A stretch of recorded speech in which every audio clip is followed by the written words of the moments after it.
Hello everyone, আসসালামু আলাইকুম। Hope all are well. আজকে আপনাদের কাছে অনেকদিন পর একটা নতুন ব্লগ নিয়ে হাজির হয়ে গেলাম। আজকের ব্লগটা থাকছে আমি একটা মেলায় যাব ক্লাসের শেষে, ওইটা নিয়ে। অ্যান্ড চলেন স্টার্ট করি। অ্যান্ড এখন আমি বেরিয়ে যাব কোচিং এ যাওয়ার জন্য। আমি আর আমার ফ্রেন্ড চলে এসেছি জিসেন মোড়ে। এখানে টিপ টিপ বৃষ্টি পড়ছিল। দেন জিসেন মোড় থেকে একটা রিক্সা নিয়ে আমরা চলে যাচ্ছি কোচিং এ। আমাদের কোচিংটা হচ্ছে সানমারের পাশে দা ইংলিশ একাডেমি।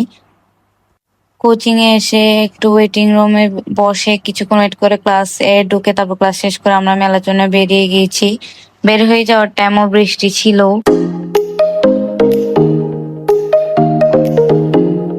এটা ছিল মেলার গেট, আর এখানে সব মেয়েদের ফেভারিট কাশ্মীরি চুড়িগুলো প্রায় সব দোকানেই ছিল।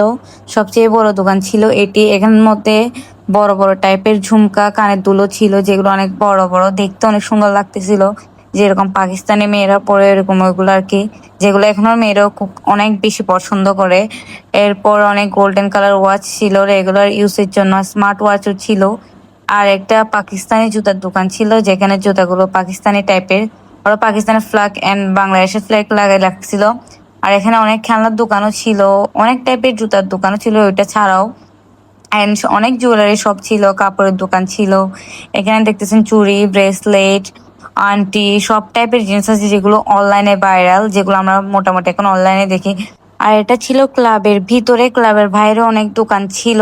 আর ক্লাবের পিছনের দিকে এখানে কিছু স্পোর্টস এর জিনিস ছিল, যেমন ভাইরাল নাকের দোলনাগুলা, তারপর নৌকা, যেটা সবাই অনেক দেখে এবং অনেকে চিল্লাচিল্লি করে এটা আর কি। আর বাচ্চাদের জন্য অনেক কিছু ছিল। ওইদিকে যাই না, কারণ তখন বৃষ্টি পড়তেছিল তো তার জন্য।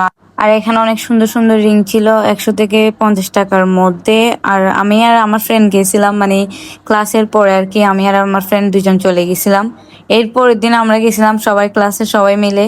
আর এখানে কিছু কাঁটা দেখতেছিলাম যেগুলো অনেক ভালো, ভেঙে না সহজে। প্লাস্টিকের কাঁটা তো অনেক ইজিলি ভেঙে যায়, এগুলো আমি নিজেই ইউজ করি।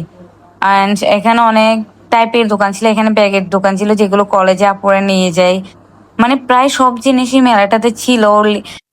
আর আমার ফ্রেন্ড এখানে কিছু ব্রেসলেট পরে পরে দেখতেছিল। আর কাশ্মীরি চুড়িগুলো প্রায় সব দোকানে আছে, সব দোকানেই। মেবি কাশ্মীরি চুড়ি আর ঝুমকা, কাশ্মীরি চুড়ির সাথে যে ঝুমকাটা থাকে আর কি, ওইগুলো মিলে আমাদেরকে 100 টাকা বলছিল। আর নাকি নর্মালি 200 টাকা বিক্রি করে, আজকের জন্য মেবি 100 টাকা ছিল। ওটা আমি শিওর বলতে পারতেছি না। আর এখানে আমার ফ্রেন্ড একটা ব্রেসলেট ট্রাই করতেছিল, এটা ওর হাতে মানাচ্ছে না কারণ অনেক চিকন। আর দেখছেন এখানে কাশ্মীরি চুড়ি ছাড়াও অনেক কাঁচের চুড়ি ছিল, চেইন ছিল, ব্রেসলেট ছিল, সুন্দর সুন্দর জিনিস ছিল। একটু বেছে বেছে নিতে হয় আর কি। তারপর মেলার থেকে বের হয়ে আমরা গাড়ির জন্য দাঁড়িয়েছি দুজন। আর আজকের ব্লগ এতটুকুই গাইস, বাই বাই।